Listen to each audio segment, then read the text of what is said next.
कोई व्यक्ति दूसरे का अपमान क्यों करता है? क्या आपने कभी विचार किया है? वैसे तो हम भी बिना कारण बहुतों का अपमान करते हैं। हमारा अपना अपमान भी बहुत बार होता है। संसार का सारा व्यवहार एक दूसरे का अपमान करने पर टिका है।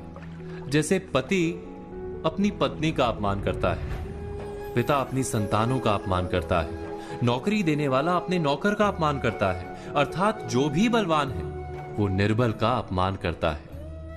यदि हम शक्तिमान हैं तो अपमान के बदले में लड़ाई करते हैं, और यदि लड़ने की शक्ति नहीं होती तो हम अपमान सह लेते हैं, स्वयं को निर्बल और असहाय मान लेते हैं। हमें छोटे होने का एहसास होता है।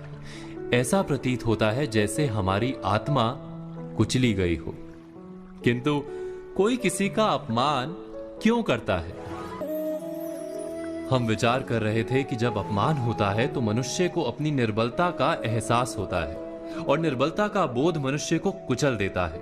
वो अधिक से अधिक निर्बल बन जाता है, अत्याचार सहने की आदत सी पड़ जाती है, आत्मविश्वास का नाश हो जाता है। और जब आत्मविश्वास नहीं होता तो मनुष्य शराब और जुए जैसे व्यसनों में सुख ढूंढता है, मन से रोगी बन जाता है।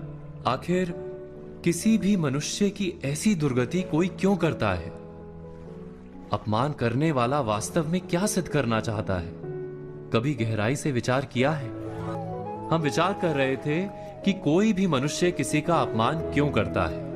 वास्तव में हम किसी का अपमान करते हैं उसकी निर्बलता सिद्ध करने के लिए, यह बताने के लिए कि हम अधिक शक्तिमान हैं। अर्थात वास्तव में अपमान करने वाला स्वयं अपने आप को शक्तिमान या बलवान सिद्ध करने का प्रयास कर रहा है। अपमान करने वाला हकीकत में अपनी शक्ति से आश्वस्त नहीं है, उसे अपनी शक्ति पर भरोसा नहीं है।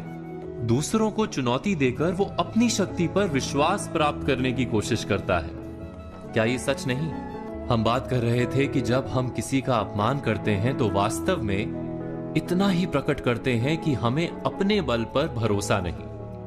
हमें संसार एक अविरत संघर्ष प्रतीत होता है, कभी ना रुकने वाली एक जंग सी दिखाई देती है। हम अपने निकट आने वाले सभी को प्रतिद्वंदी मानते हैं, फिर वो पति या पत्नी ही क्यों ना हो।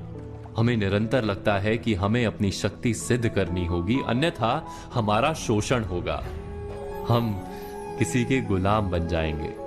किंतु क्या हमने कभी विचार किया है कि दूसरों को प्रतिद्वंदी अर्थात दुश्मन मानने के बदले कलीग मान लें, हमारी सहायता करने वाले सहयोगी मान लें, अर्थात दूसरे व्यक्ति को प्रेम करें तो उसका अपमान करना आवश्यक ही नहीं होगा।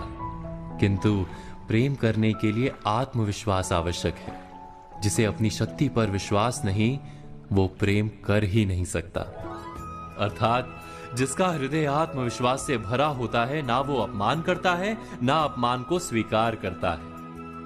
क्या ये सत्य नहीं? इस तथ्य पर विचार अवश्य कीजिएगा।